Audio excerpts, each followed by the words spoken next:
Mga kapatid, pansin nyo ba? Tuwing magsiserve si Alex Ayala o kahit sinong player ay tahimik ang stadium. Yan po ay bahagi ng tennis etiquette.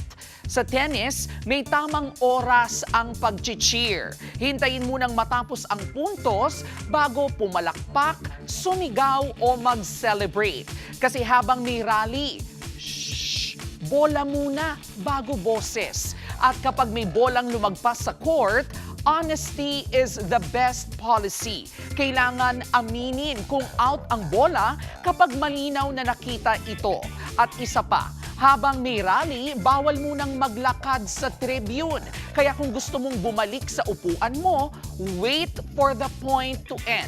Hindi po ito concert na pwedeng, excuse me, dadaan lang, pero hindi lang tennis ang may kakaibang etiquette. Sa rugby, karaniwang captain lang ang kumakausap sa referee para sa desisyon.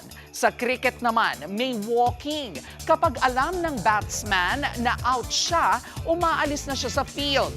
Kahit hindi pa ito ideklara ng umpire. Sportsmanship yan. At sa sumo wrestling naman, bago pa man maglamad, naghahagis na ng asin sa ring.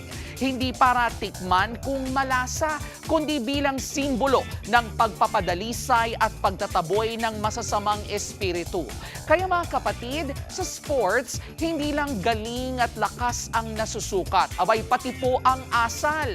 Dahil ang laro may final whistle. Pero ang respeto sa kalaban, dapat walang ending. At gaya ng Kay Alaman, ang respeto sa sports ay hindi lang kay ugalian. Ito rin po ay ang ating Kay Yamanan.